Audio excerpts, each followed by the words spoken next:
Yeah, camps on everyone. Let's start off.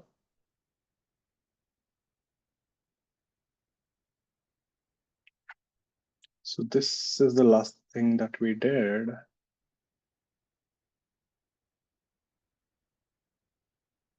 Perfect. Let's go ahead with few more problems.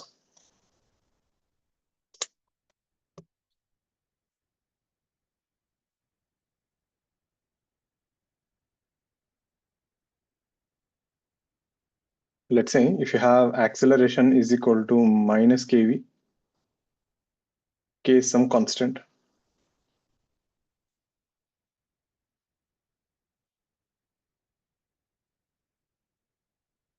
Your initial velocity is u.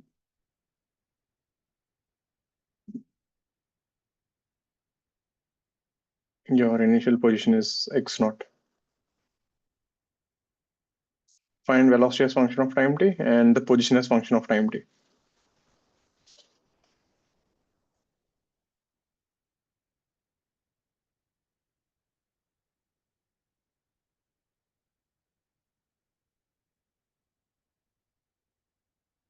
Others do keep your cams on.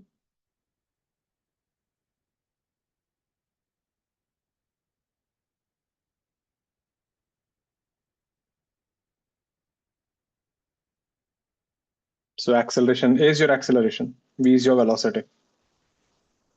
So your acceleration is depending on negative of velocity. The faster you go, more deceleration you have.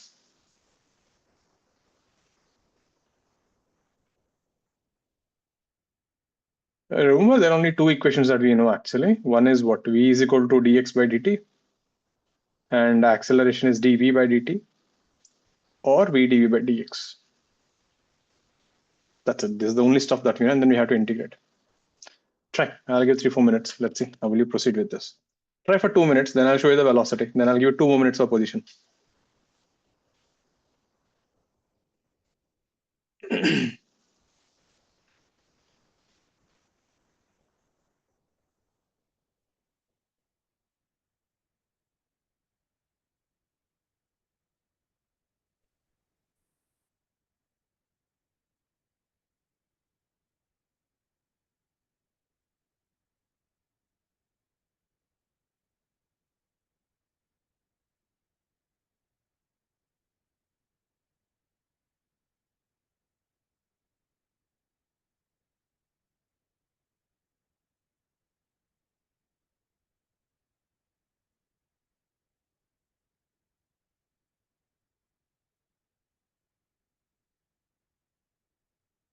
Let's get this. A is equal to minus kv. Find the velocity and axle position as function of time t.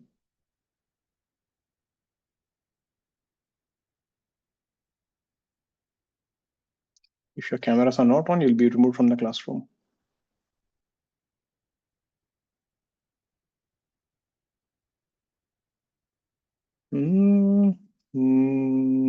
Manchika, how did you get that? kvx naught.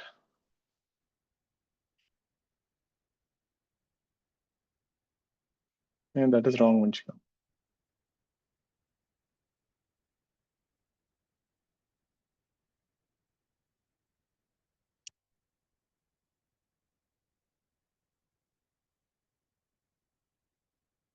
नहीं Aditi.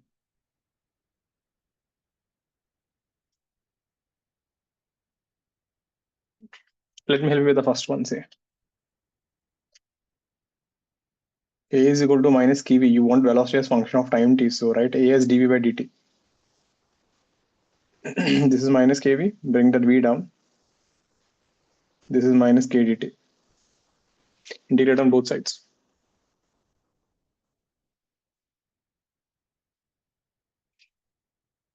Arya, you need to keep your camera on.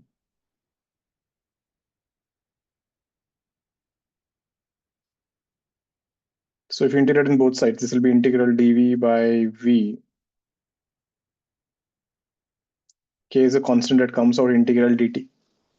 Now be careful with the limits. When time is 0, that's your initial velocity is u. So When time is 0, your velocity is u. When time is t, your velocity is v. That is the meaning of limits.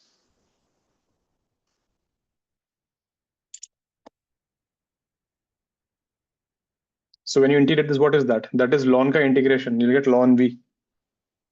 In case you forgot, make sure to go through that. This is the formula for this. If you have integral dx by ax plus b ka integral is 1 by a ln ax plus b. So in our integration, a is 1 and b is 0. So it will be ln x.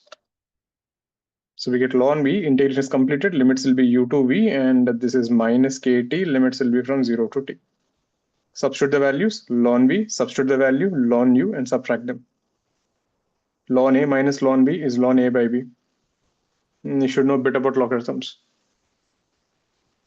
Ln is nothing but a base here, so this will become v by u is equal to e power minus kt. So that's how you convert a ln to exponential. I hope you guys know this thing. Right, so that is a bit about that. You should definitely check out with your maths teacher in case you're not sure about logs, but I'll help you a bit. Listen to this.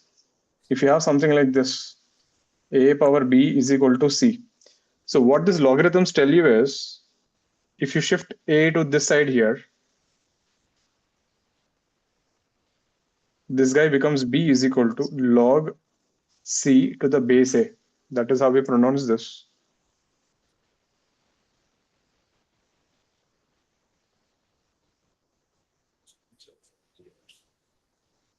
Well, all these weird people, right? So basically this b becomes the power, a is the base, and c is that value there. So that is how you transform.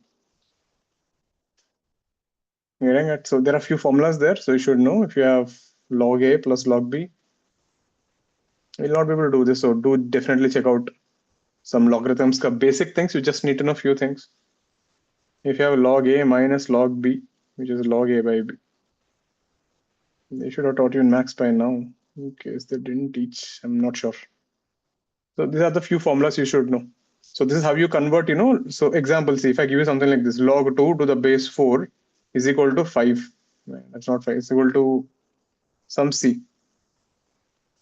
Log c to the base 4 is c. So this meaning is, send 4 here, it will become c is equal to 4 square. That is the meaning of it. You can transform it like this. So it will become v is equal to u into e power minus kt. What is the difference between log and ln? If you write log a to the base e, it is simply called as ln a. If you simply say log, meaning it is base 10. I hope everyone studied this part, so I'll just leave it here. You can refer more about logs. But this is important, huh? You get a question like this. So this will be a velocious function of time t. Check it out. Financing program has started.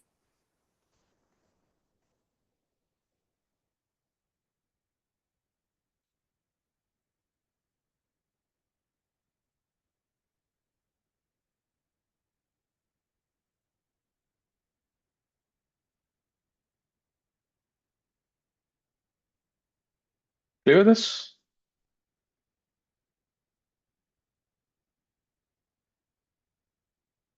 This question is still not over. I got the velocious function of time t. That is an exponential thing. Can you get the position as function of time t?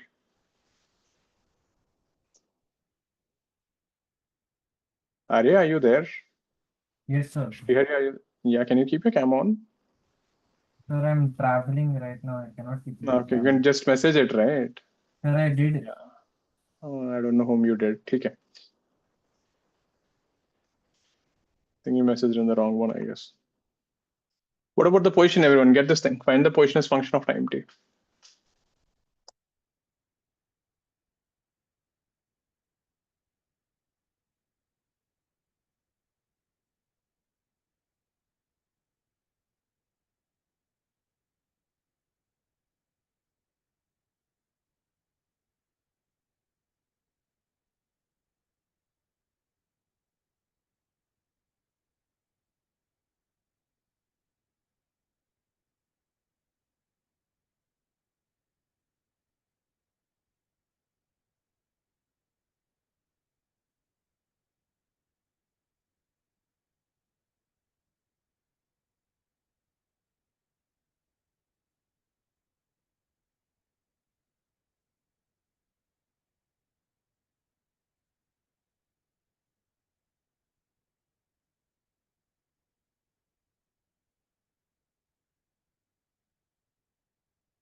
Let's say once we got the velocity, we got v is equal to u into e power minus kt. So what is v again? Dx by dt. So it's a double integration. It's a good problem. Do remember this. We'll encounter again something like this again in circular motion. You will encounter that few places actually. U power e minus kt dt. Integrated on both sides.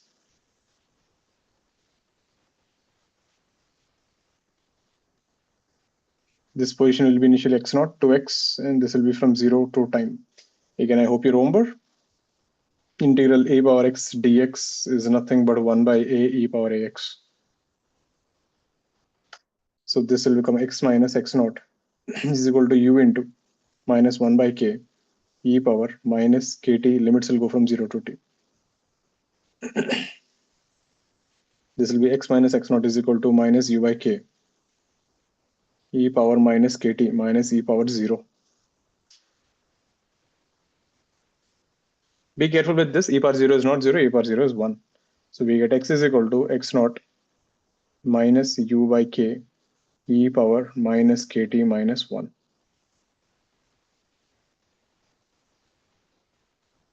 This is x0 by u by k 1 minus e power minus kt.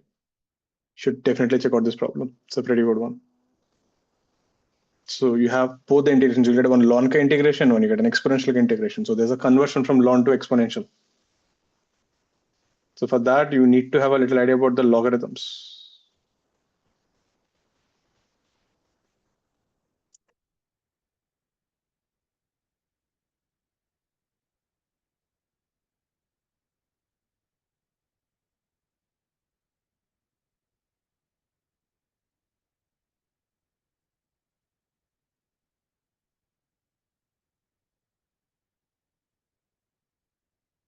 Clear with this?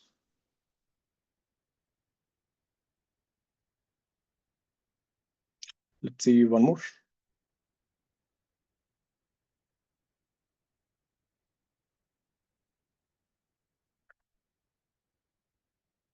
Let's say we have acceleration is equal to sine 2t I cap plus cos 2t j cap.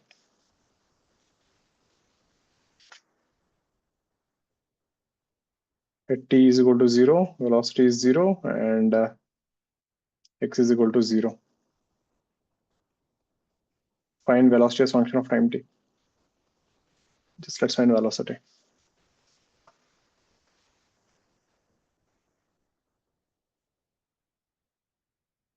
Acceleration is given, I want velocity. Let's get this. I can ask you position also, it's a double integration.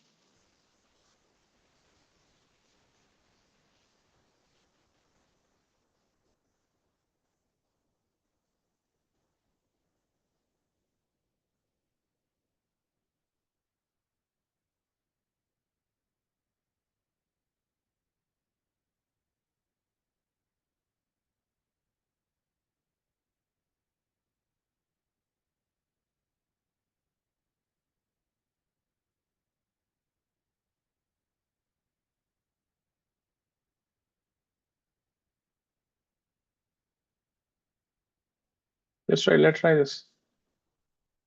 Do log in with your names. If you log in with some other name, I think some imposter has come.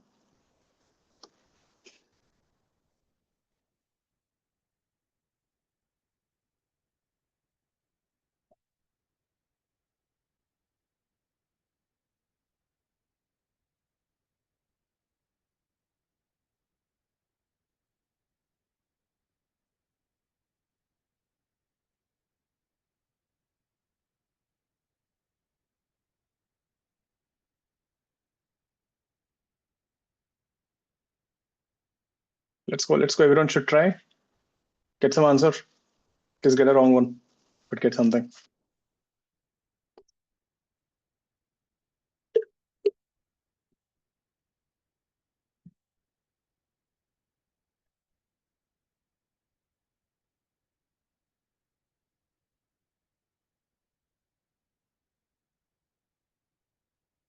Shreyan scored something.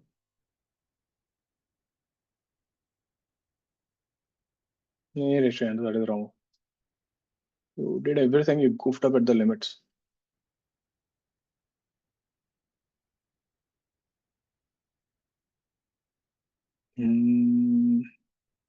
Right, Ovia, you got that. Can you find the position also, Ovia? Samyak, both of you. If you got velocity, go ahead with the position. Try to find position vector for that.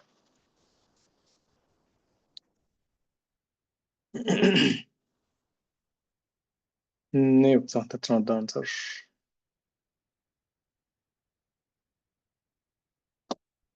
Remember, you have to type in for the co-host. If you send message for the host, I can't see. Arya, you must have sent for that login, I guess.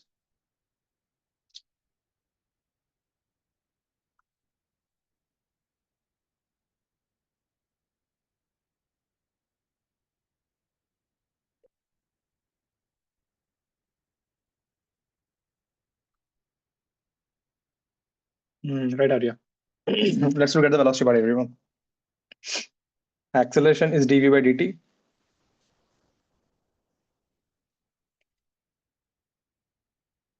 Sine 2t I cap, cos 2t j cap. So dv bar, send it that side, you'll get sine 2t dt I cap plus cos 2t dt j cap.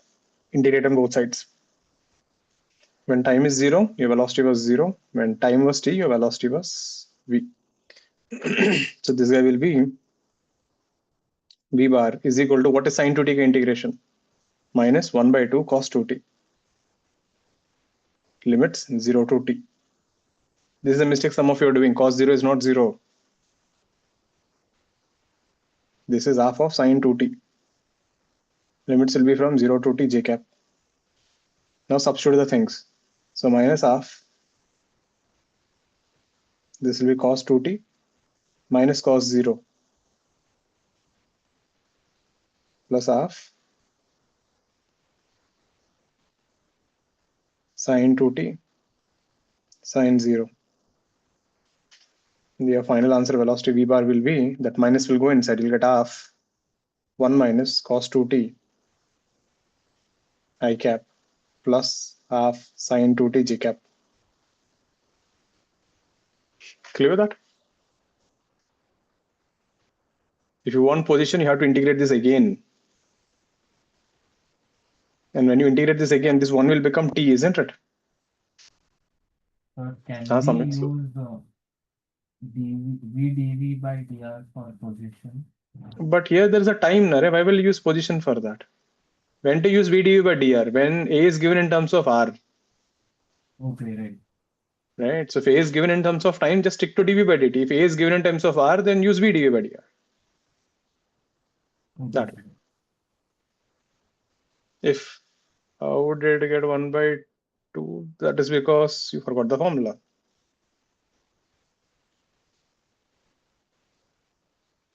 What is sine ax ka integral? Sine ax ka integral is 1 by a, remember? The x ka quotient comes out. Mug up these results. You have to remember them. We will not be able to derive them. Sine ax plus b minus 1 by a comes out. Cos ax plus b plus 1 by a comes out. 1 by 4 2t. वो 2t minus sin 2t होगा रे. बाकी से right है, हो गया.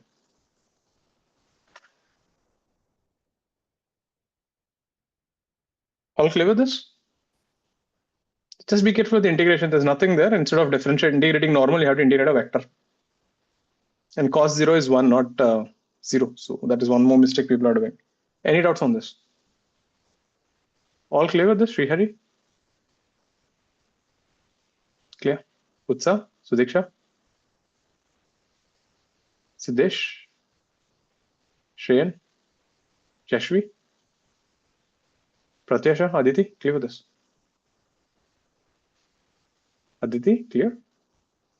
Advait? Advait, I can't see you. Adjust your camera. So make sure your face is completely visible on the screen. Shaunak? Clear? Great. So that is a little bit about that. The next thing, we have few integrations, integration by substitution.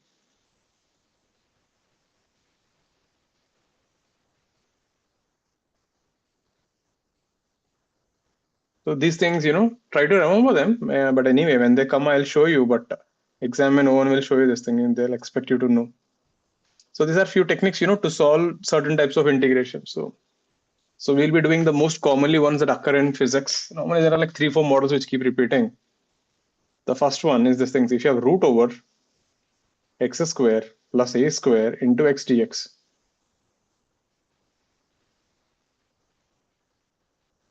Now, if you see, there is no definite formula for this. So this technique, right, what it says, you can substitute the whole function with something. For example, say, put x square plus a square is equal to some t square. Differentiate on both sides. Remember, a is a constant. If you differentiate on both sides, x square will become 2x dx, a square becomes 0, t square becomes 2t dt. So we get x dx is equal to t dt. Now, if you substitute the values there, look at the function, what happens? So integral root over x square plus a square becomes t square. X into dx becomes t dt. This becomes simply integral t square dt, which is t cubed by 3. But what is t? T is nothing but x square plus a square whole power 3 by 2 by 3. Did you see how we simplified the whole integration? Now, how do we know we have to choose this? Now, that comes from observation and all. Max people will take care. But physics this is how you handle this kind of a function. Did you see this thing, how we simplified to get this form? Just have a look at the whole thing. So if you take that x square plus a square as t square, that will come out of the root, and this outside x dx will become t dt. So simply it will become an x power n ka integration. Similar you one. took a random variable t square. I could have taken z square, p square, anything, just something. Okay. T is some variable. The same technique, right, can be used for this function also. X dx by root over x square plus a square. This is another type of integration, say. So what is x dx? So same thing I'm using here. So x dx becomes t dt. And root over x square plus a square is t. T gets cancelled. You'll get simply integral t dt, which is equal to t. And t is nothing but root over x square plus a square. That means this function ka integration, x dx by root over x square plus a square is root over x square plus a square.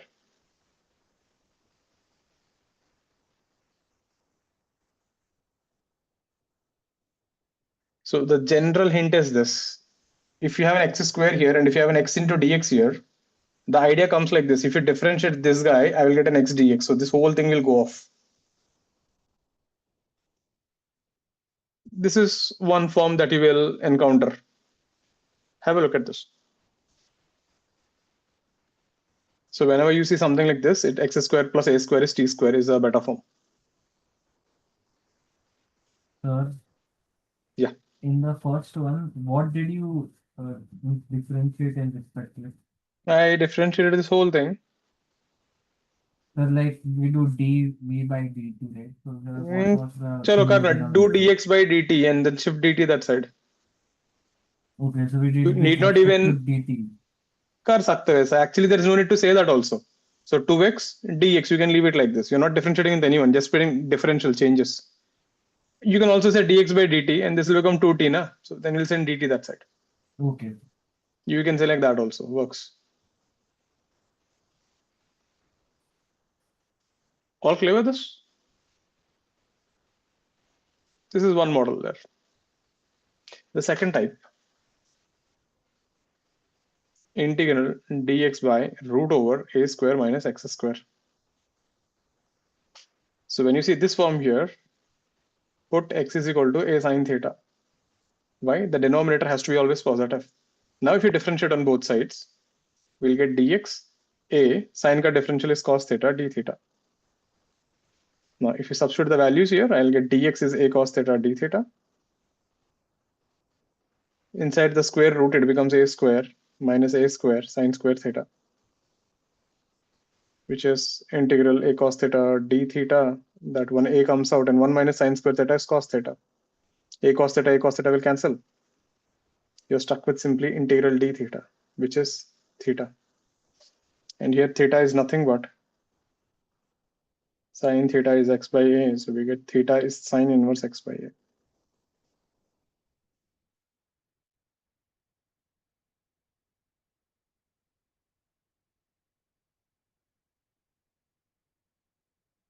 So whenever you see an integration like this, then dx by root over a square minus x square, the value of this function is sine inverse x by a plus constant, whatever that will come.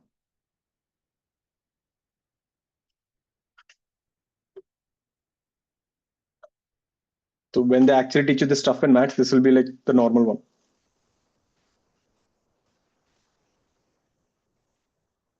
You'll be really happy seeing these things again then.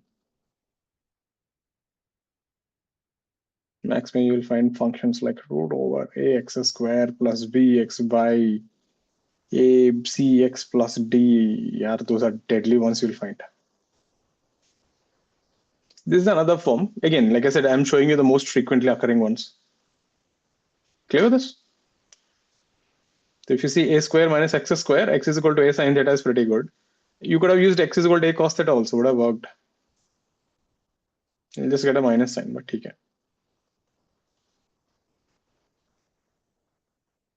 The third one, integral dx by a square plus x square. So here we will say put x is equal to a tan theta. If you differentiate tan theta, you will get a sec square theta. So if you substitute here, you'll end up with x is equal to dx will be a sec square theta d theta by this thing will be a square 1 plus tan square theta. So you'll get 1 by a, 1 plus tan square theta secant square theta. You'll get d theta left, which is theta by a. Tan theta is x by a, so theta is tan inverse x by a. So this is 1 by a, tan inverse x by a plus constant.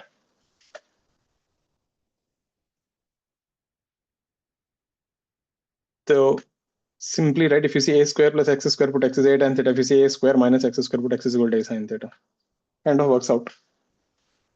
There, these are the three forms that you will keep seeing most of the times. Like I said, whenever they come, I will help you out again. At least we will keep doing that till you do your next year comex. So could you go to the previous page? Like I said, this is the max part. So if you can physics, if you got an equation till here, then I think the job is done for physics part. Clear? Yes, sir. There.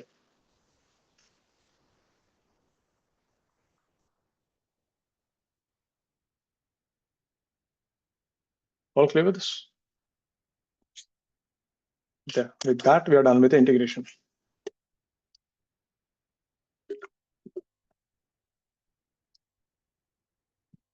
Can you show the These previous things- slide, please? These things, right? I think currently not encounter them much, but I think later on, mostly I think 12th May, these things will come a lot. But anyway, by then max May, you will be able to do it. Like I said, don't worry about the mathematical part. It's always about getting the function. If you got the function, Max will take care of it afterwards. Clear? Adya, go ahead. Yes, sir.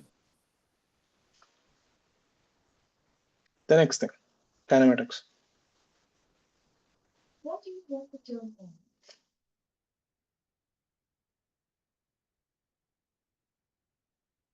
So what is kinematics? So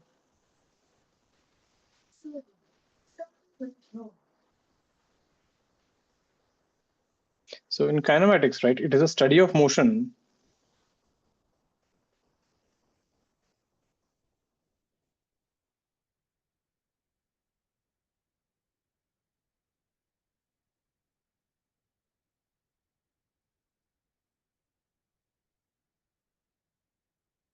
The study of motion without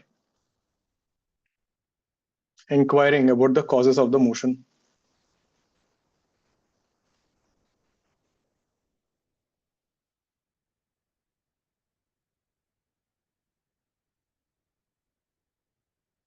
Meaning in this chapter, when I say the body is going with 20 meters per second, we are not going to ask, how did you get 20 meters per second?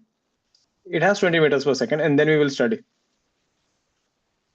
Getting it? So that which will cause the motion, that will study in the next chapter, laws of motion and everything. Now in this, if you see, there's a certain word, study of motion. So how do you know something is moving? That is the first thing, right? When you say something is in motion, how do you know something is moving? So let me ask you this way, is Mount Everest moving? No. It depends. What if you're standing on moon? If you're standing on the moon, then the Mount Everest is moving. If you're standing on the earth, it is not moving. So the thing is, you can be right and wrong at the same time. So the problem here is you're not defining the reference. So whenever you're studying motion, the first important thing is you define your reference line. So we define something called an inertial frame.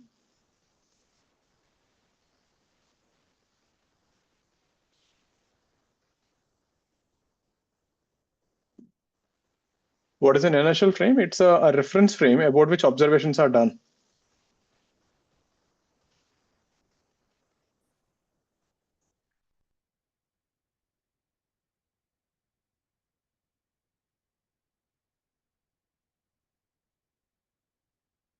So for most of the time we live on Earth, right? So for convenience, we'll choose Earth as a reference frame. Imagine if you have been born on Mars and if you're living there, you think Mars is your reference frame. So you can actually choose any frame as a reference frame. You can take Sun as a reference frame. You can take anything. But for convenience, we choose Earth as a reference frame.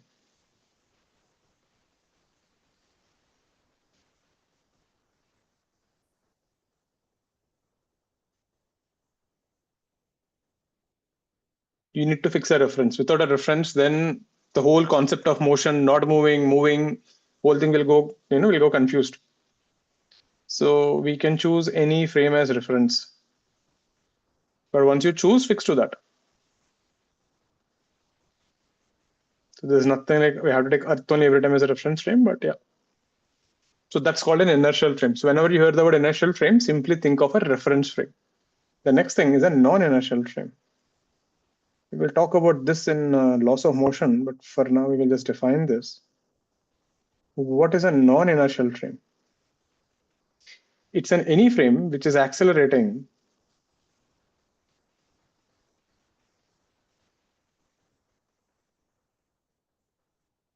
with respect to the inertial frame.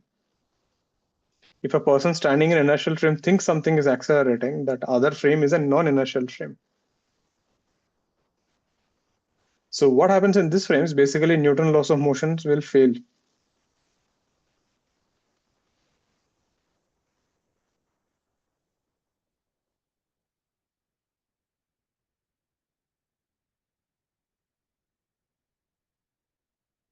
We will not get into that for now. We will see that again in laws of motion. For now, just have an understanding there's also non-inertial frame.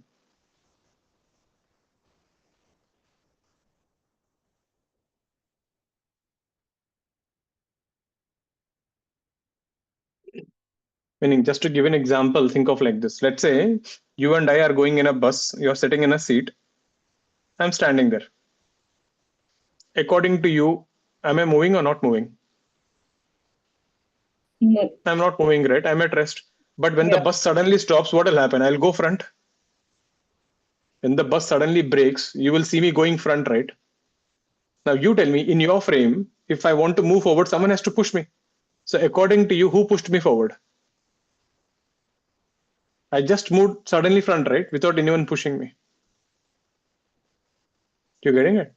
If you want to move someone, you need to apply a force. So when the bus is going, you thought I'm at rest.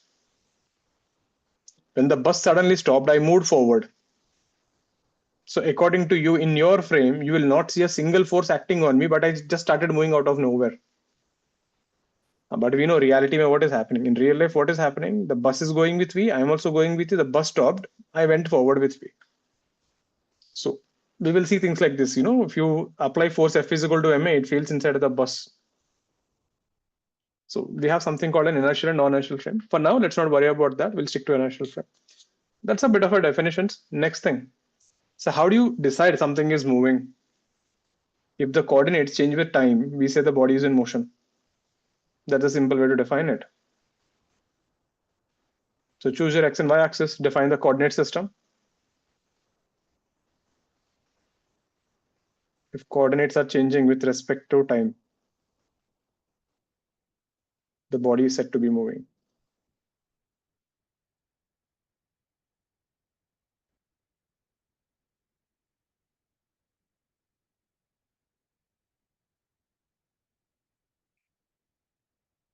The first thing, let's define a few things here.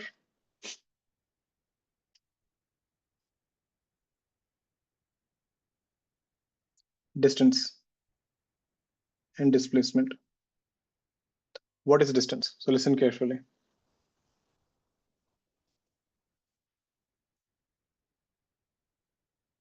So distance is simply the length of the path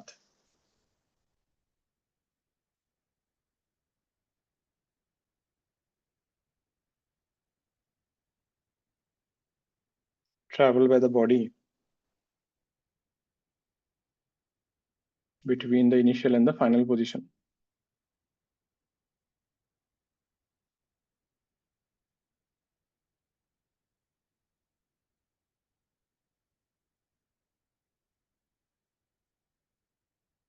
So that means if you're going from point A to point B, there are infinite ways you can go from A to B.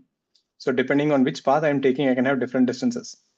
So whenever someone asks you find the distance between A and B, you also have to ask them, boss, how did you go exactly? So there are infinite paths possible.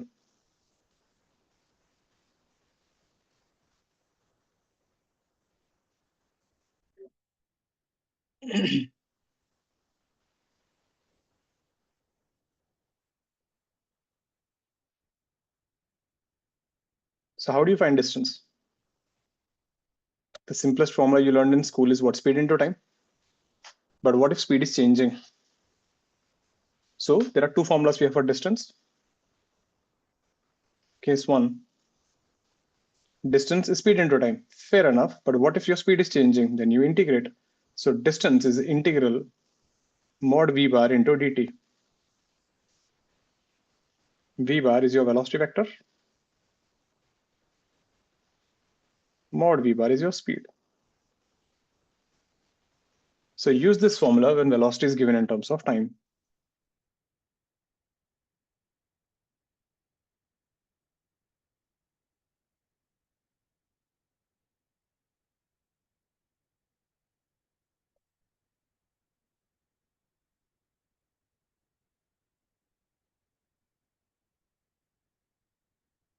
Case two,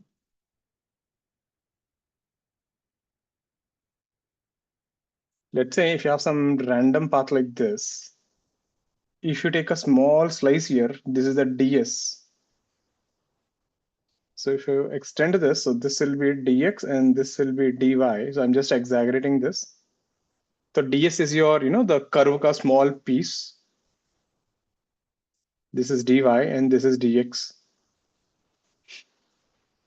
From Pythagoras theorem, ds will be root over dx whole square, dy whole square. Take out dx common. You'll get root over 1 plus dy by dx whole square. This is a small arc length.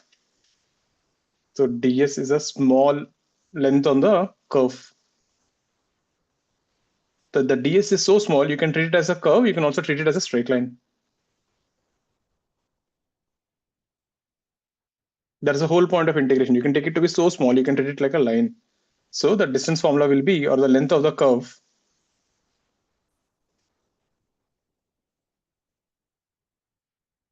or distance, is nothing but integral of all that small pieces. So this is your second formula for distance, integral root over 1 plus dy by dx whole square into dx.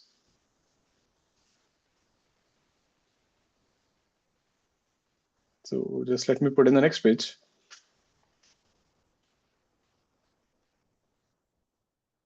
So distance will be integral root over 1 plus dy by dx whole square into dx. Remember what is dy by dx? Slope. So this is root over 1 plus slope square into dx. So this is another formula for distance. When do we use this? Use this if the equation of the curve is given.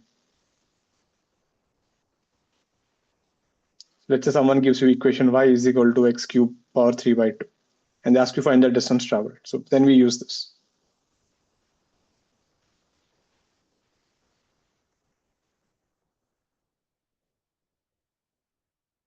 There, have a look at this page.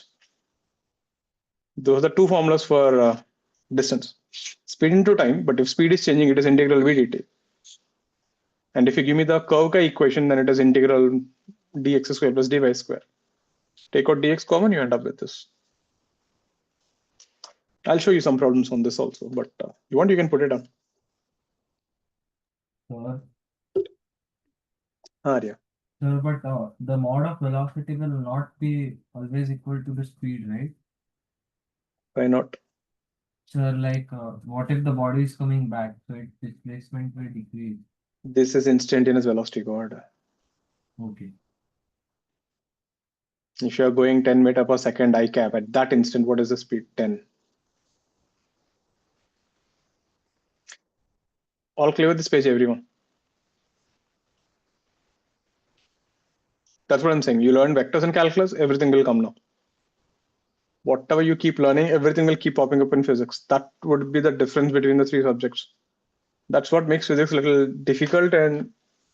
But if you can hang over it for at least next 6 months, I think then physics becomes quite easy. I think up to rotational mechanics, after that, everything will feel like I have seen this somewhere before. Okay, next thing, displacement.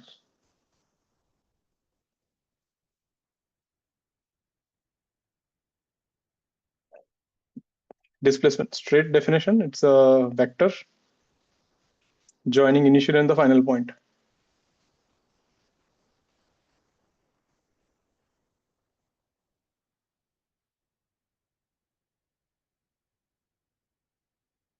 So unlike distance, right, there's only one displacement vector between 2 points.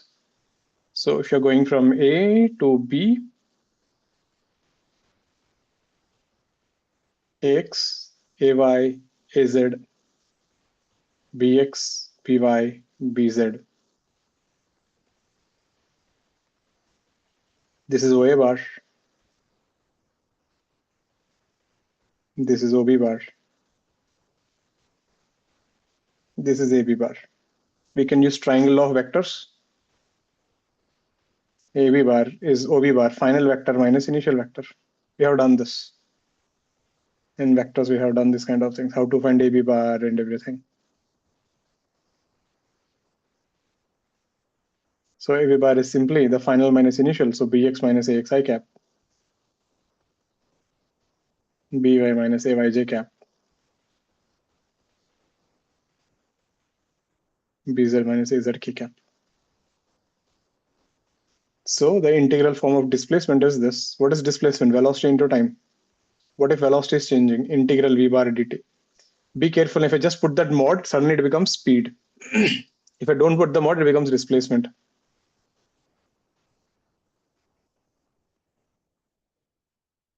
And this is another important thing we always know. Distance is greater than or equal to displacement. There is something wrong with this statement. What do you guys think? Distance greater than displacement. Something is wrong with that statement. Oh, yeah, you can message.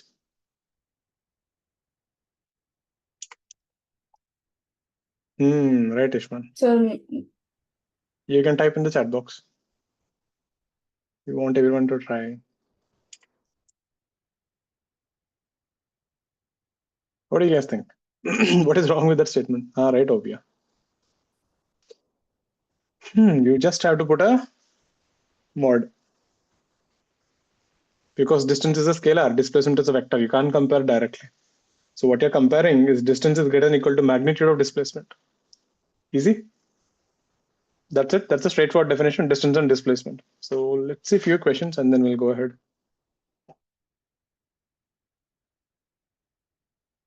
Great. Let's do something easy first of all. We have seen these kind of questions in basic maths, so not repeat again. So we have points like this A. Let's say this is B. This is the midpoint of this. This is C.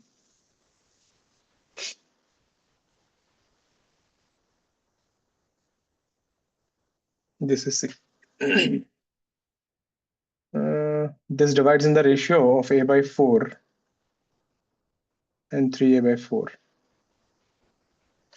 This thing is in the ratio of A by 2, A by 2.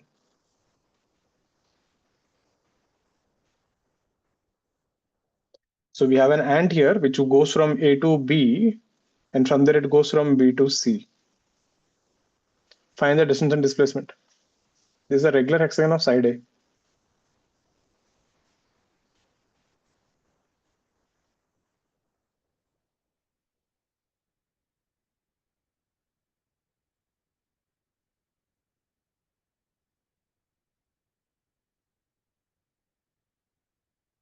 Find distance and displacement.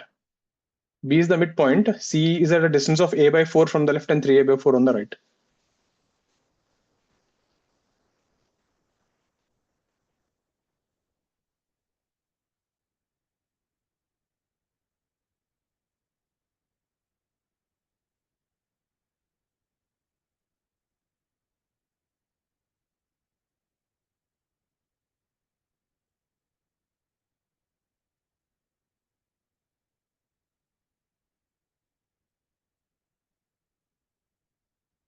Hope the picture is clear. Ant is walking from A to the midpoint of that side B, and it is going to the C. Find the distance and displacement. Numbers might be bad, but yeah. Get them. You got 2 minutes.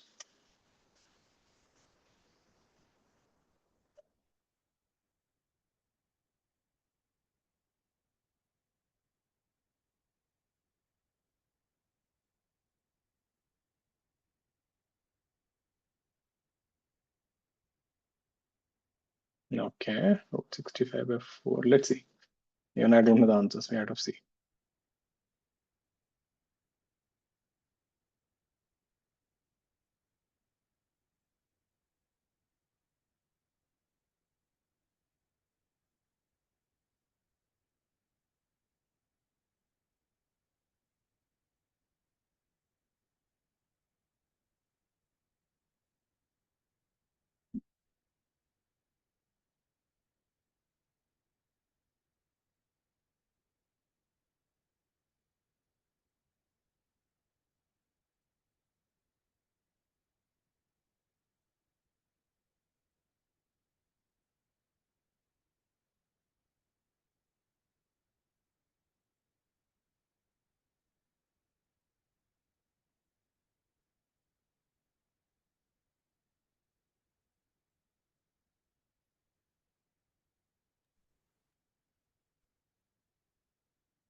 Hmm.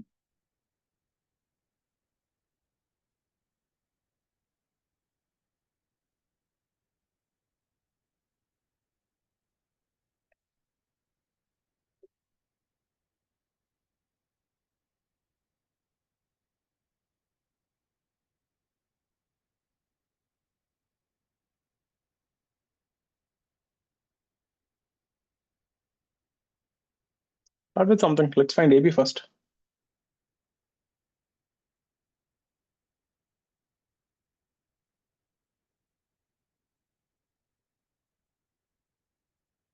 If the numbers are really bad, just get the equations and leave it.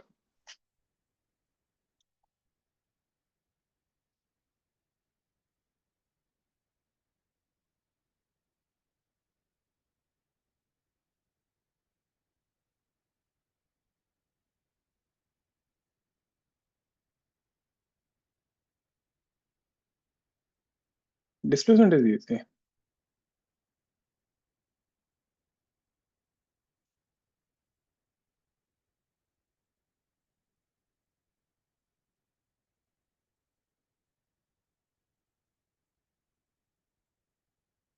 This was A. If you drop a straight line here, this thing is root 3A. You guys remember this?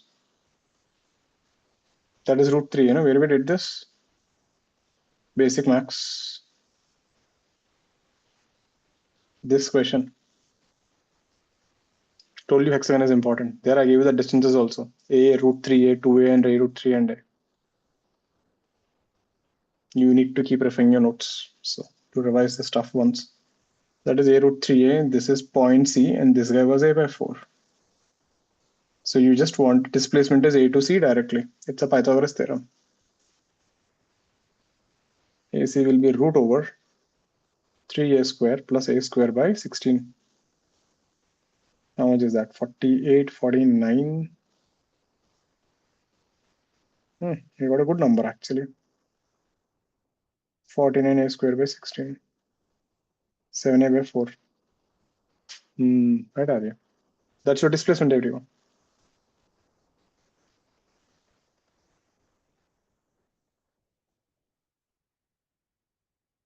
Find the distance now.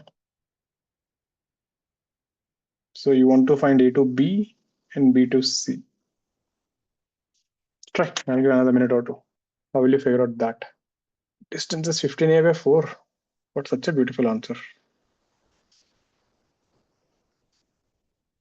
I don't think it is right, but I don't know. Any doubts on the displacement part? You should know that is root 3. In case you forgot, please refer the basic max notes. That's what I'm saying. Everything you learned will be of use. There's nothing like you learned it so you can forget now and go ahead with the new chapters. Maybe you can do that in max or chem, but physics it won't work. We'll keep going back into the notes a lot.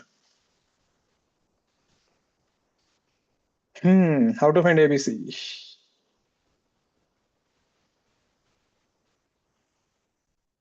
See, I have a few ideas. So this is A. This is B. So from here, if you drop a line, I know this is 2A. From here, if you drop a line, remember that won't be 90 degrees. I'm drawing it wrong. But I know this angle is 60 degrees. And I know this is A by 2. So if I know two sides, and if I know one angle, can I find the third side? What can I use? Now see, I don't know this angle, I don't know this angle. I don't know those two angles, and that is not 90. I shouldn't have drawn that way. And no matter how I draw, it looks like that. And that need not be 90. We can use cosine rule. Cos A is equal to B square plus C square minus A square by 2BC. If it is 90, we will get it now. So basically, I'll take this angle as A. So this is the opposite side A, this is opposite side B, this is C. So this will be cos 60, B square is A square by 4, plus C square is 2A whole square, minus A, this is AB square by 2BC. Getting what I did? I use the cosine rule. Hope you remember the cosine rule. So this guy is half, this guy is A square by 4, plus 4A square, minus AB square, and this is 2A square. 2 goes off, you'll get an A square here. So AB square will be, when A square will go that side, you get 3A square plus A square by 4. AB will be root 13 by 2A. Check, are my calculations right or did I goof up somewhere?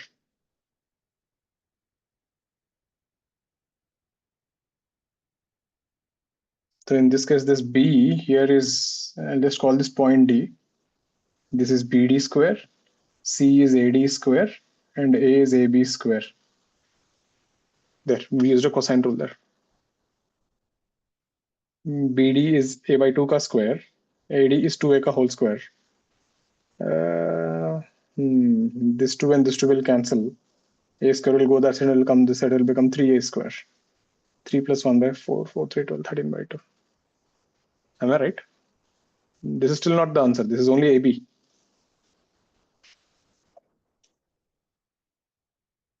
This is a question which is long but not tough. There's nothing tough about it, just brute force. This is B and this is C. Again, same story, again cosine rule. This angle is 120. This is 3A by 4 and this is A by 2. You want to find BC. Cos 120 will be, let's call this D.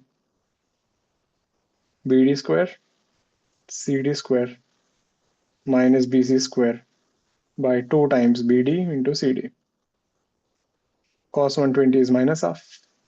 BD square is A square by 4. CD square is 9A square by 16.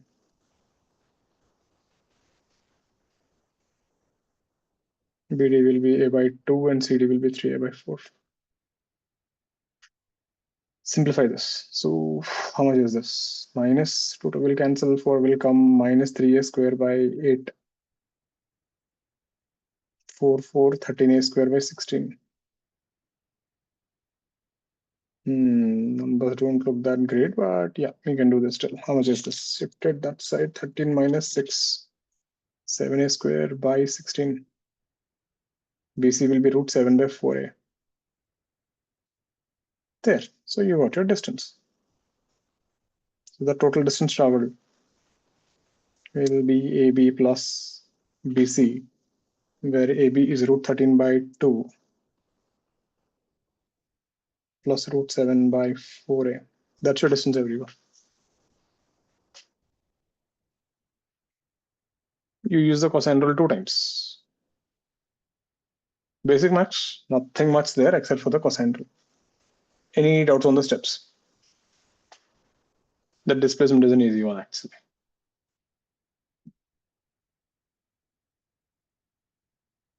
All clear? So remember, normally questions are of 2 types. There are tough questions and there are lengthy questions. This is a lengthy question. This is not tough. Huh, Sudeksha? Clear with this? Yeah, please focus.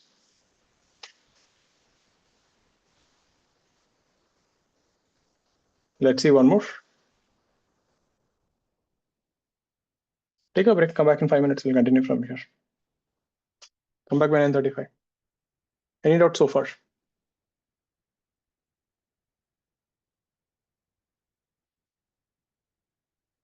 Okay, come back in 5 minutes.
Let's see. Shane, clear with this? Yes, sir. Yeah. Are my calculations right here? Check करके देखो, maybe I could have done something wrong or if you have done wrong. चलो other scams on. Next one. So let me teach you something about a helix. So what is a helix? Ever seen your screw ka threading? If ever seen a screw, the threads of a screw, right, actually forms an helix. So how do you construct a helix? So if you take a rectangle, so listen to this carefully, everyone. So this is how they'll put a paragraph. So take a rectangle. And if you draw a diagonal,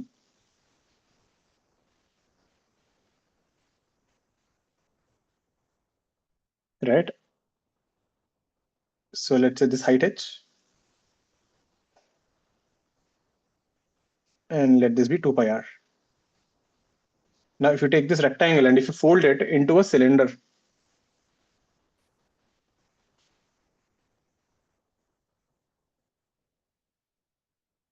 So the base will become radius r.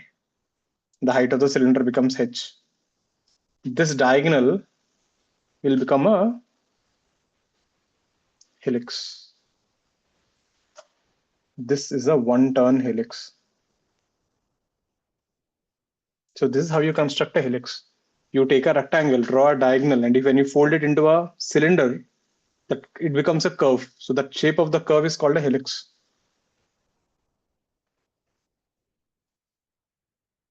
Is this making sense, everyone? So that's an explanation for an helix. Matlab, the best way, right? If you want to see an helix, you can just see your water bottle ka cap. Or if you look at any screw, right, you'll observe this thing which forms here. This is actually helix.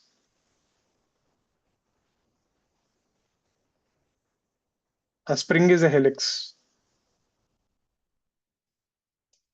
Right? One more thing, see, look at this. If you're standing inside of the lift, and inside the lift you have your fan, isn't it? If you look at the tip of this fan, when the lift is going up and the fan is rotating, how will this point go? The fan is rotating and the lift is going up. If you see, as it is rotating and the lift is going up, this is a helix. Isn't that how it goes? The fan is going in a circle and the fan into the lift is going up. The motion of the tip of the fan is actually helix. Clear with that? So helix you see at a multiple places. So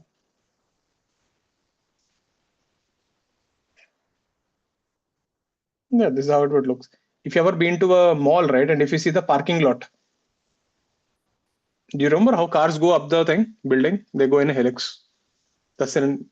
When the cars are going up for a parking, this is a helix.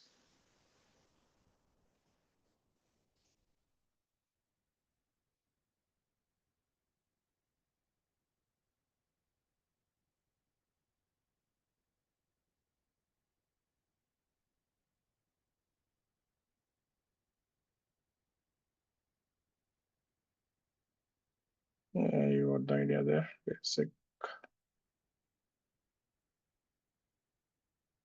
Where are you, kinematics? Yeah, basically that is the thing.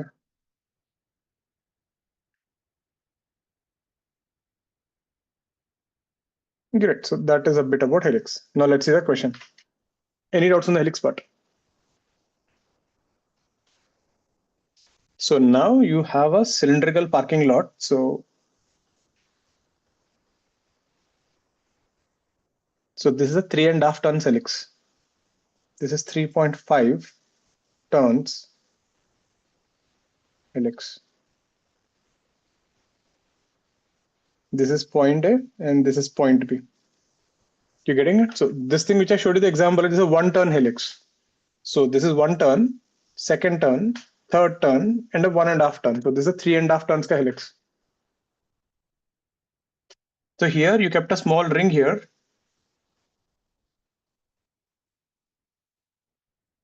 The ring slides on the helix. And it will go down.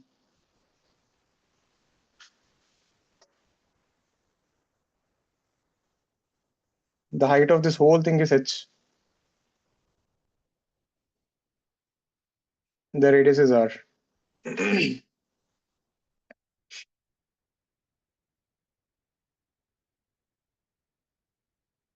So a ring slides on a helix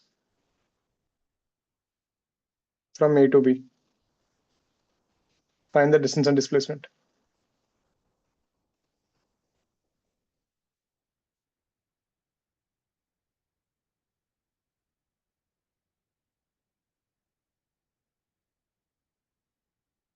There I explained you about a 1-turn helix and I'm asking a question about 3.5 ton helix. Again, remember how do you construct a helix? Take a rectangle, draw a line diagonal and just to fold it. So this will be 1 turn. Suppose if I fold this multiple times, meaning instead of making such a big cylinder, if you make this a smaller cylinder, then this curve will be like this, isn't it? You'll get more turns. You getting it? If you make a thinner cylinder, I'll get more turns.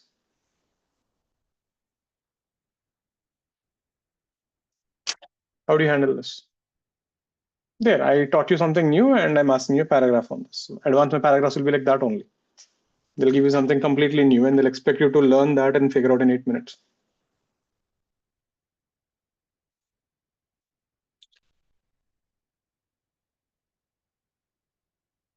Try, I'll give 3 minutes.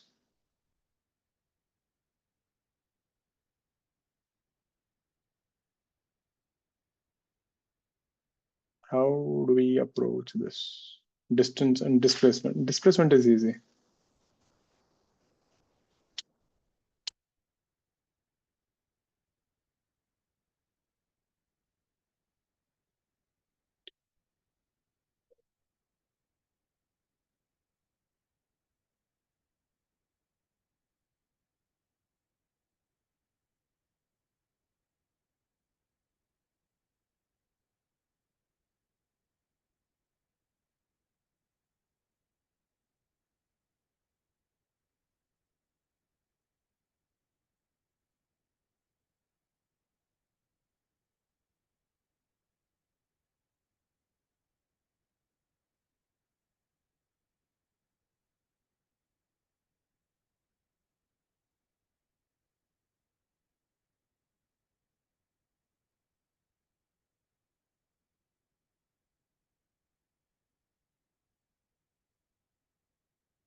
Yeah, displacement is easy.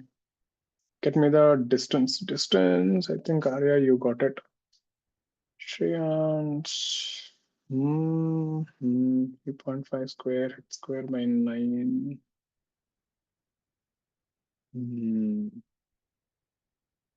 Yeah, that is not the distance. Let's see. Even I don't remember exactly.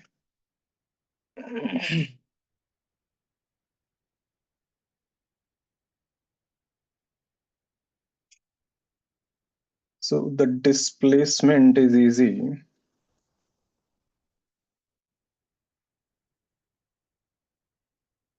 This is A, this is B. Just join a line. That's your displacement. This is H. This is 2R. It's a right angle triangle. So AB will be root over H square plus 4R square.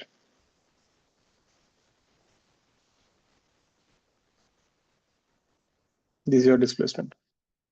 Now look at the distance. Now this is a 3.5 turns helix, right? So if you take a rectangular sheet, same story. If you draw a diagonal, and this whole thing was height H. Now you need to understand something here. So when you're making this helix, how are you constructing this? If you take this point as A, so for every one turn, look at this thing. For every one turn, the horizontal distance traveled is 2 pi r, isn't it? Now here, this is a 3.5 turns helix. So the total height of the cylinder is h for 3.5 turns. Here, the total height of the cylinder is h for 1 turn. So don't use the exact formula. We need to do something. So if I take this point as B, so if I just draw the helix here, so this is how it looks. So if this is point A and this is point B, so point B will be here. So this horizontal distance will be 2 pi r. So every time it completes 2 pi r revolution, you'll get 1 turn. This point is C, so C will be somewhere here. This point is D, D will be somewhere here. This point is E, E will be somewhere here. Are you getting that? So every time you complete one revolution, you'll travel 2 pi r, 2 pi r, 2 pi r, and this is pi r. So these horizontal distances will be 2 pi r, 2 pi r, and the last one is only a pi r because it's half revolution. So this horizontal distance is 7 pi r. Is that making sense? Or I can argue like this also, see. Since you're making 3.5 turns for the total height, that means each helix ka height is h by 3.5, isn't it? That is the height of each helix. And this thing has 2 pi r for each distance. So it is 3.5 into 2 pi r. So you can argue like that also. Same thing, Arya. You'll get the same thing. So you're getting it. So what is the length of the red line? So that length of that entire, the distance, or the length of the helix. Are you getting this logic here? So every time you make one turn, you will travel 2 pi r. So instead of making 3.5 turns, this base must be 3.5 times 2 pi r. That is how you can write this, which is 7 pi r. So the length of the helix will be root over h square plus 7 pi r square, which is your distance. Easy? If I had given you 5.5 turns, I'll take 5.5 into 2 pi r. So the number of turns into 2 pi r will be the length, and the height of the cylinder will be the height of the rectangle. Any doubts on this, everyone? Like I said, displacement is the easiest one. Arya. So what if we divide the entire rectangle into 3.5 sections and I did that only, na? 1, 2, No, 3 sir, and not half. like that. Horizontal. Like this? Yes, sir. वो भी ठीक है चलेगा मतलब when you for each. This you're saying? Yes, sir.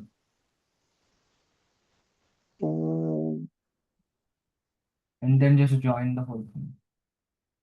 Okay.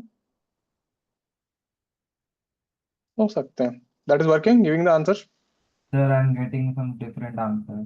Then problem क्या है ना? Then mistake is this. You shouldn't take 7 pi r, na? Then your rectangle, this will be only 2 pi r then. Why are you taking 7 pi r then? Okay. Na? For your method, this should be only 2 pi r. Got it. Yeah. Same thing actually, what we did similar. I divided like this, na? You divided like this. But all got this thing? So that is the main idea there. For 1 turn, it is 2 pi r. 2 turns, 2 times 2 pi r. 10 turns, 10 into 2 pi r. If you have 11.5 turns, 11.5 into 2 pi r. So the base would be the number of turns into 2 pi r. All clear with this? See, distance and displacement questions will be like this. And no one will ask you, man is running from here to there, find distance. Those things are school questions. So let's see one more.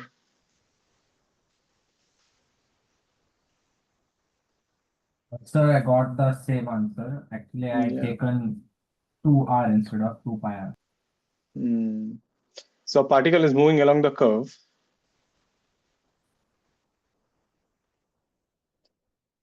Please make sure to revise the whole notes you're getting. And matlab, after every class, today or tomorrow maximum, take a rough paper, each and every question, try to see the question and solve again. These questions are not easy, right? But they're manageable. The problem is this, you see the questions now and you think like, yaar, what is this so tough? Fine, it is tough. What are you doing about it? What most people do, they just see the notes and just leave it. You will never learn.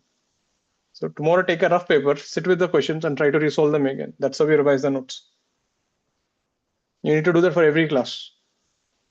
If you open the notes after 1 week, all these things will look like something weird.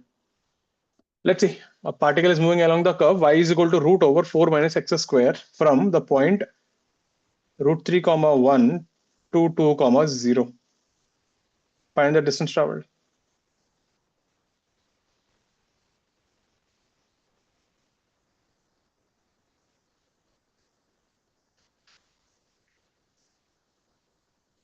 I gave you y in terms of x, and I'm asking distance traveled. There are two formulas I taught you. Which formula should I use? The case 2, remember? If y and x are given, use this formula. Then you can note this down in case you forgot. If there is a y and x correlation is given, use this formula. Distance is root over integral root plus 1 plus dy by dx whole square into dx.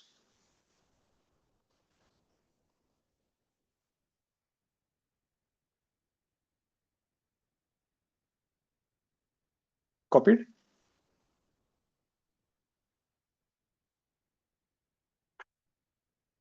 Get this.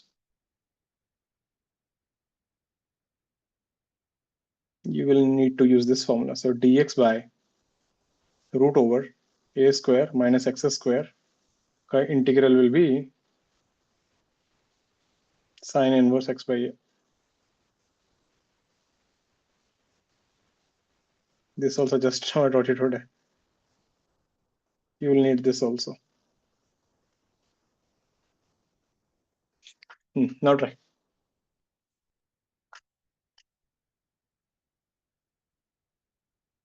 This came in which page? Page 151.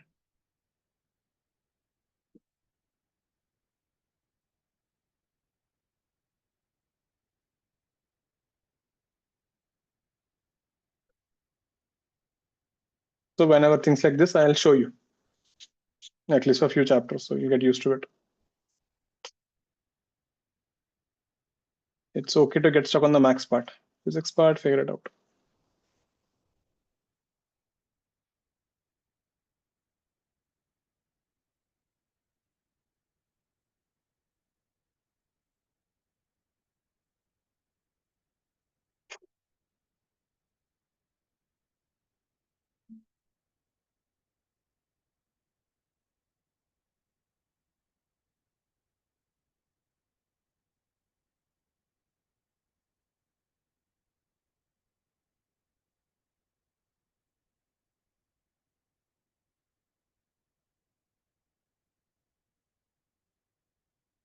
Integral root over 1 plus dy by dx whole square.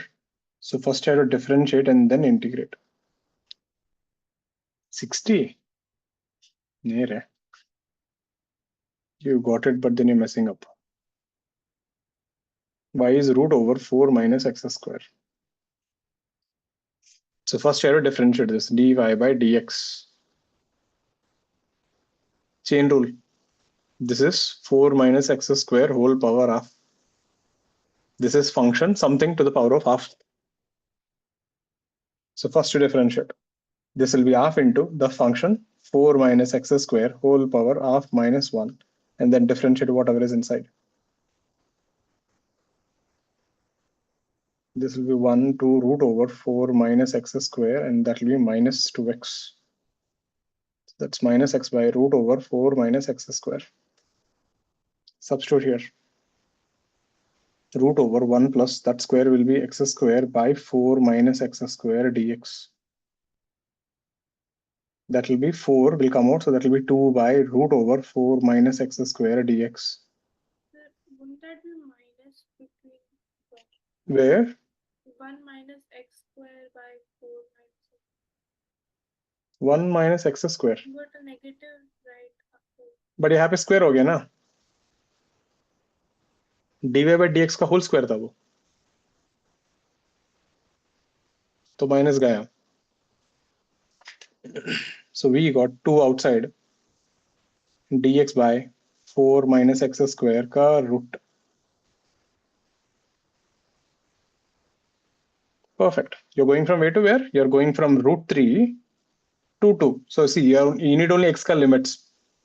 So your x ka limits will be, you're going from x is equal to root 3 to x is equal to 2. And we saw for this, the integration is nothing but take out 2 outside. This will be 1 by, this is looking like 2 square minus x square. And look at our integration. If you have a square minus x square, it is sine inverse x by a. So this will be 1 by 2 sine inverse x by a का place में 2 is there. Limits will be from root 3 to 2.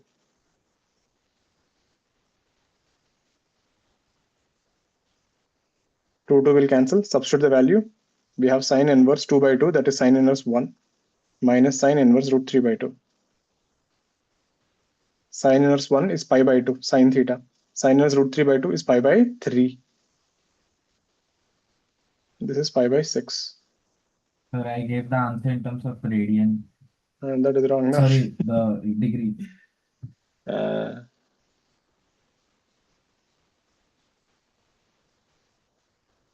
Wait, ये 2 बाहर नहीं आएगा. This will be 2 of this whole thing.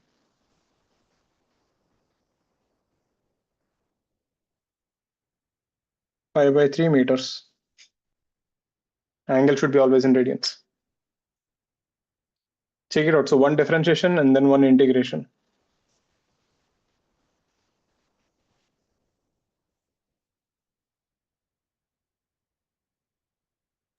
No, what's wrong with 60 meters?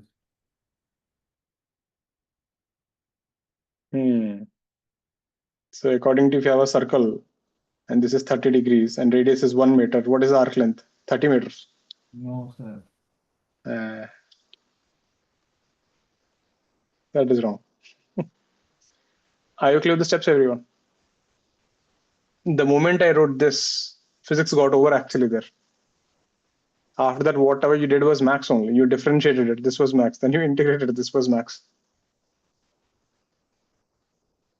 One chain rule, one integration by substitution. You learned everything. You just have to know that you have to use one after another like this. All clear with this?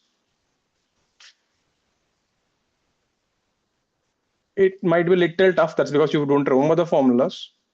It's just little lengthy.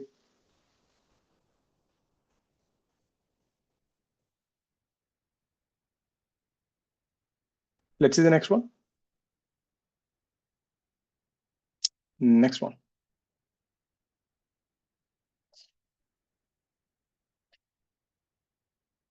This is another good one. R bar, the position vector is t square by 2 I cap plus t cube by 3 j cap. T is time, R is a position vector.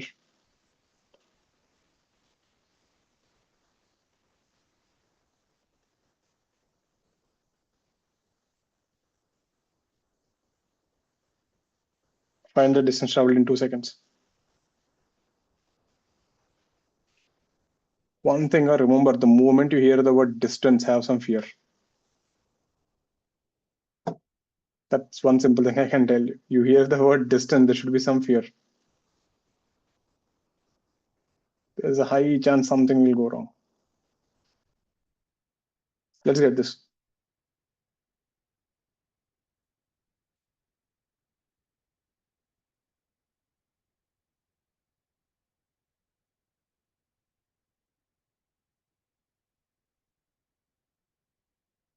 Chalo, let's focus everyone. Stop being distracted.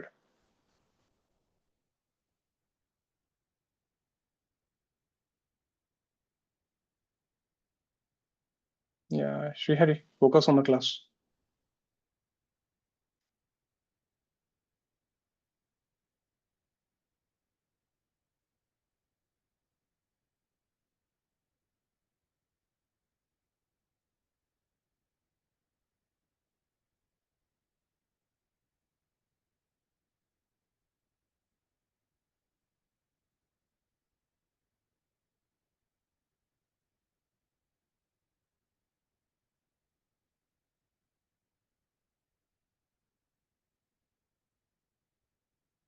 Let's do the problem, everyone.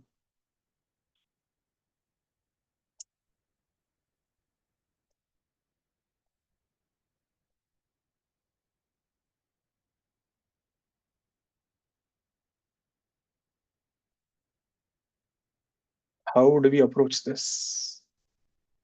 What is the idea there? See, I gave R in terms of time. If something is given in terms of time, I have only one formula. Mod V dt. There's a time here in the integration, see. The case 2 is in terms of y and x. Case 1 is in terms of v and time. So distance is mod V dt. That's what you have to use.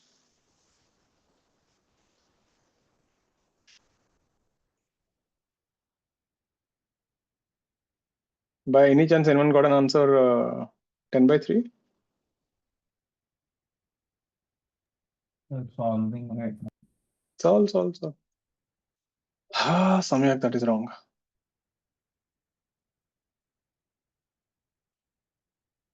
Try. Take 2-3 minutes. It's a good one.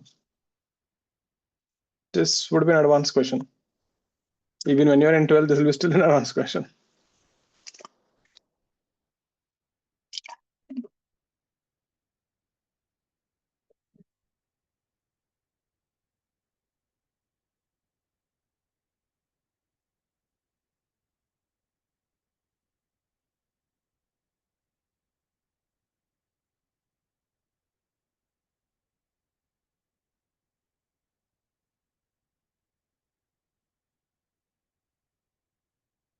No, Yashvi. That's not the answer.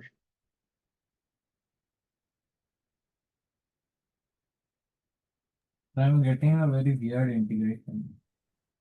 Fine.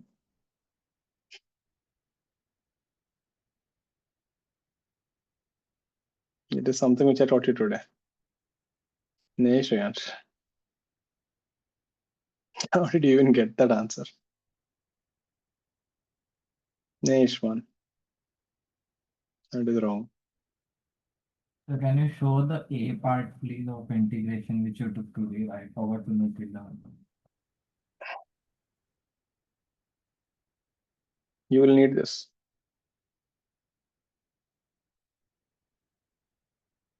Check out this integration. You'll need this 1A. You will need.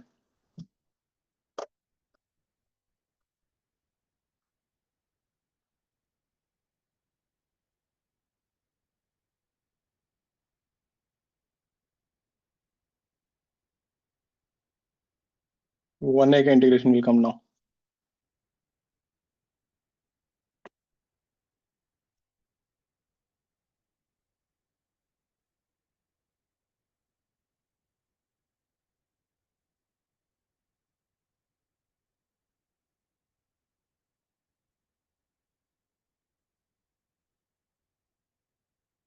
So I got the answer. So type now.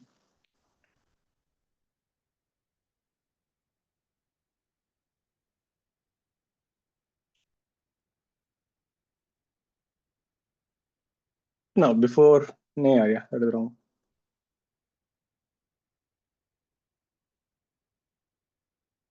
Listen, before jumping into the problem, let's discuss the problem a little more.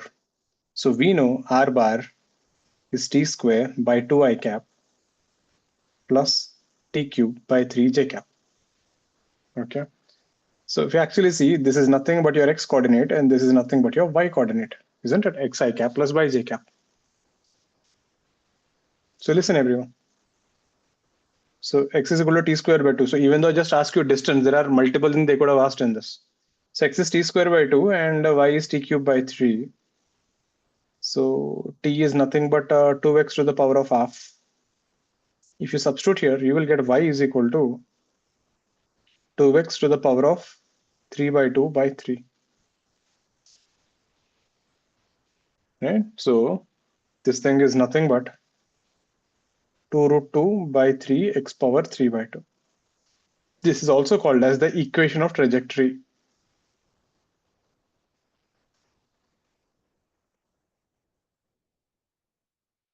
Trajectory means the path it goes.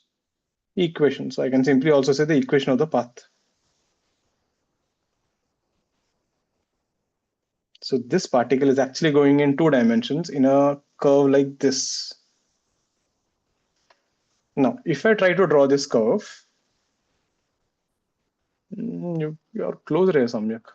Arya, you're also close, but then you guys are messing up the limits. So look at this thing. How did you get t is equals to 2x by half?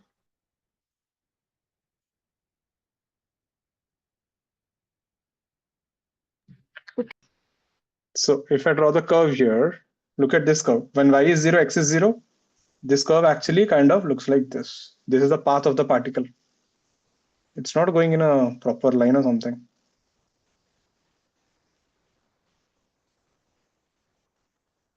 And what did I ask you in this question? See, at t is equal to 0, you're here at the origin. When t is equal to 2, you're somewhere here. So, what did I ask you? I asked you for the distance And if you just try to find these two coordinates, if you do initial minus final, you will get displacement. I don't want this. This is one mistake people do generally. What I want you to find is this arc length. This black line is a distance. So if someone does something like this, R final, that will be 2 I cap. So put t is equal to 2 seconds, you'll get 2 I cap plus 8 by 3 j cap. R initial will be 0. So the displacement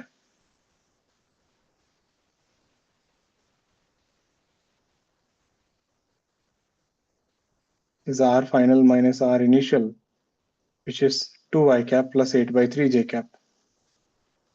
The magnitude of this displacement, delta R bar ka magnitude, will be 4 square plus 64 by 3, 9. This will be 10 by 3 meters.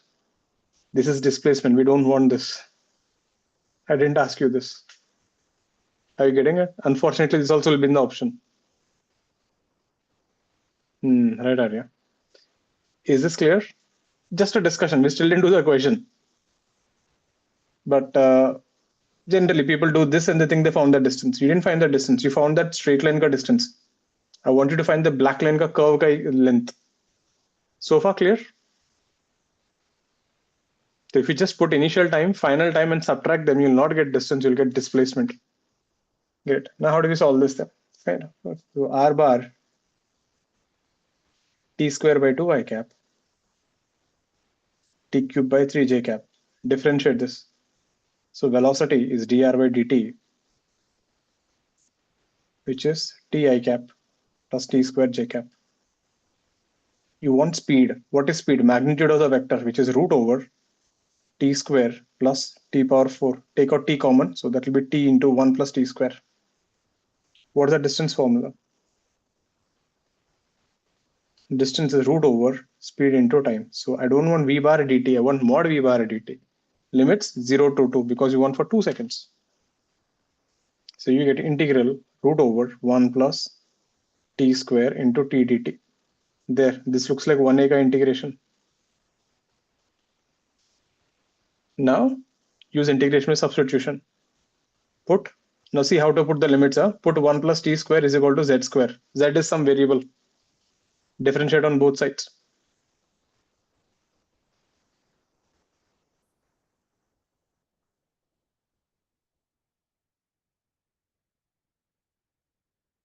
So if you differentiate this, this will be 2t dt, this will be 2z dz. So we get t dt is equal to z dz. So this integration becomes root over 1 plus t square is root over z square. T dt becomes z dz. This will become integral z square dz is z cube by 3. So bring back the z ka thing here. So this is actually z cube is 1 plus t square ka root ka whole cube by 3. Limits are going from 0 to 2. So just put back the z ka value back again. So that is 1 plus t square whole power 3 by 2 by 3, limits from 0 to 2. Substitute 2 here, you'll get 5 power 3 by 2. Substitute 0 there, you will get minus 1 by 3. That's your distance, everyone. 5 power 3 by 2 minus 1 by 3. That would be the length of that black, this arc here, the black color one.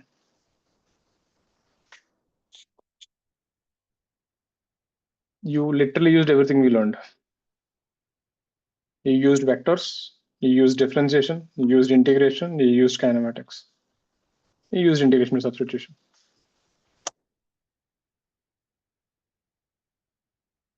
Please have a look at the steps. This is that integration which we did 1a. Integration with substitution.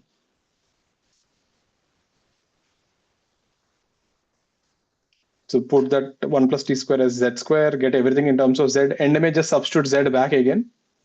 Z is nothing but root over 1 plus t square, and then put the time limits. All clear with this?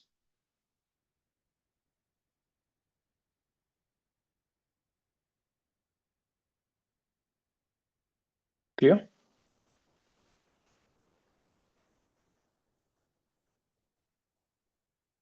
Great. Any doubts? Anything that you're not clear? The trajectory part, displacement, why this doesn't work? This is the distance ka stuff.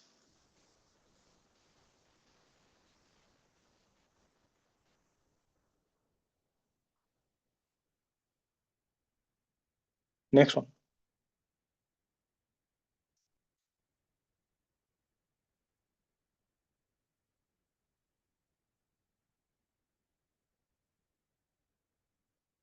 Average speed and average velocity.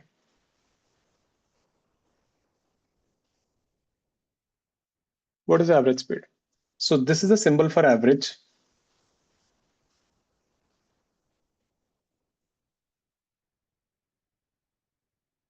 So if you see a symbol like this is a symbol for average.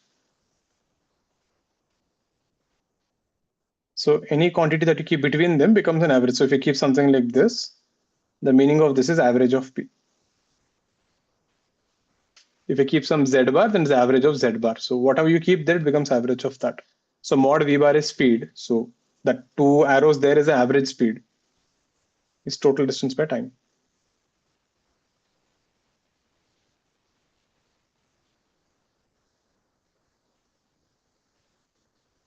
This can be also written as, what is total distance? Integral mod V dt. That's your distance from 0 to t by integral dt from 0 to t. That's your total distance by total time. Average velocity. Put an arrow there, and this is V bar. This is the displacement by time.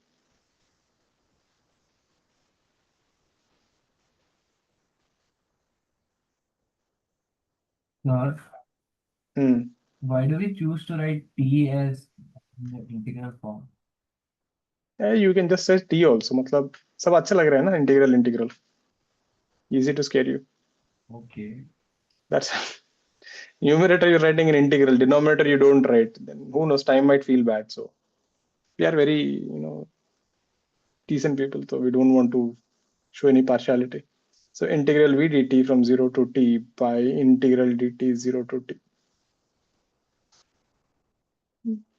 That's a more of a mathematical way of saying. Now remember, unlike average speed, average velocity is a vector quantity.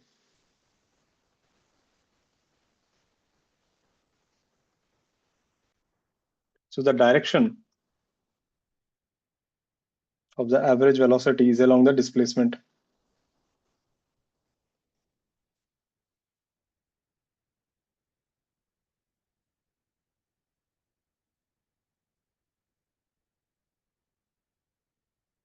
If someone asks you what is the direction of average velocity, it is in the direction of displacement because time is anyway scalar.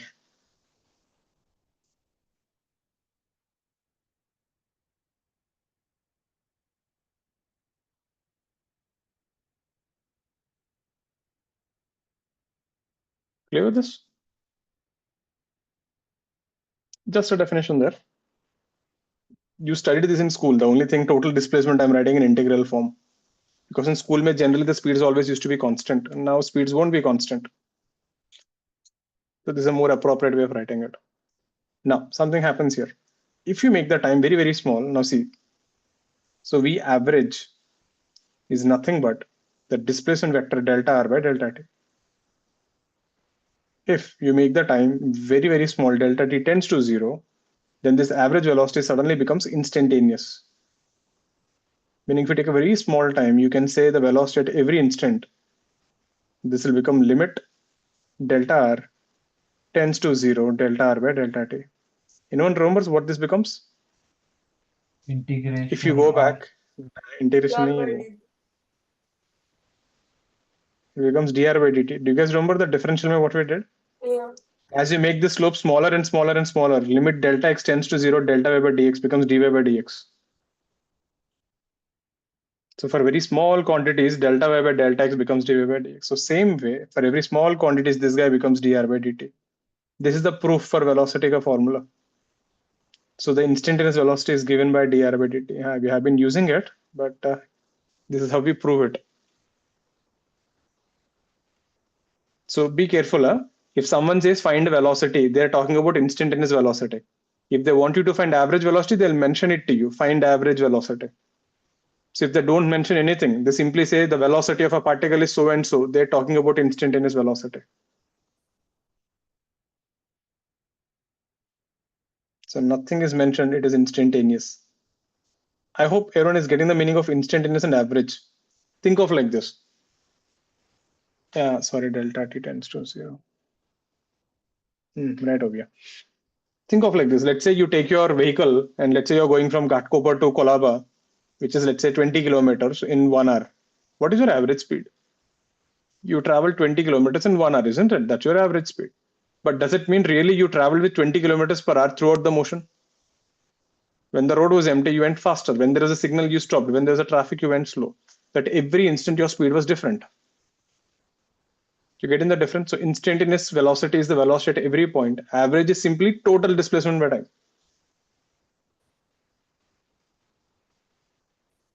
So direction of the instantaneous velocity or v bar is tangential to the path.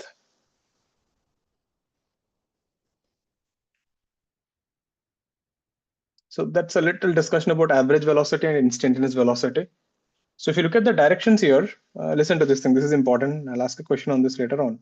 If a particle is going on something like this, a curve, starting from here. If the particle is here at point A, what is the average velocity? The line joining initial to final is the average velocity. This is the direction of average velocity.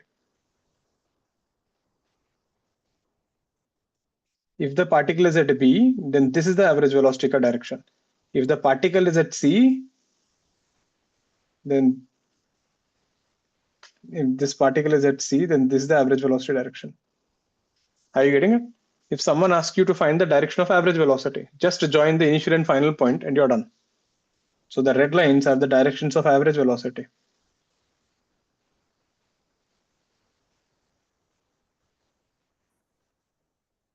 If someone asks you the direction of the instantaneous velocity, so at point A, the instantaneous velocity is tangential. Tangential, tangential, tangential. So the green lines are the tangential to the paths. This is v bar, v bar, v bar. So the instantaneous velocity is tangential.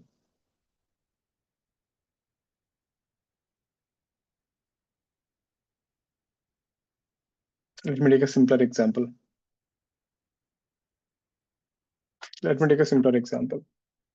Let's say we have a vehicle which is going in a circle. You started from here, you reach the point B.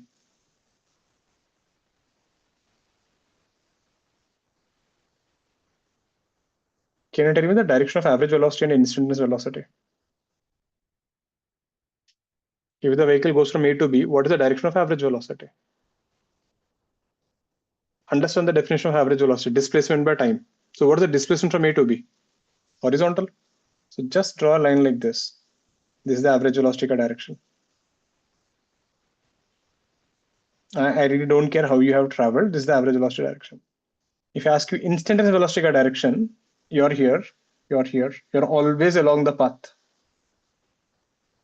This is how you have actually traveled. This is your v bars. Clear with this? So the velocity is always tangential to the path, whereas the average velocity is simply join the initial and the final point.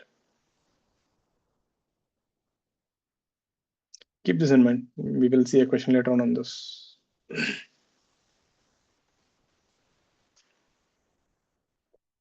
All clear with this? There. That is a bit about distance and displacements. Yeah. So at an instant, the speed and the velocity are the same. Well, हाँ मतलब तो direction निकाल दिया तो the magnitude is same ना. Okay. If you're traveling with a vehicle with 60 kilometers per hour towards north, at that instant, what is your speed? Yeah. So what we are studying till 10th standard is average velocity. Yeah. because vehicle का speed कभी change नहीं हुआ ना इतना. Sir, so what it didn't is matter. that V1 plus V2 by 2, that formula? We'll see na. We'll see. We'll see later on. All clear with this? There. So that is a bit about this. So make sure to revise the whole stuff. We'll continue again on Thursday. We'll continue from here. We'll do a few more problems on distance and displacement. Then we'll see average speed, average velocity, acceleration. So next class, we'll deal with all that stuff, average speed, average velocity. I think another 1 or 2 classes, then we'll go ahead with uniform accelerated motion. So chapter is a little bigger. So we will be using everything we did and this will go. Okay, with that, we'll wrap up for the day. That's the last one. So if you have any doubts in the class notes and the last week of paper, you can ask me the doubts. So first,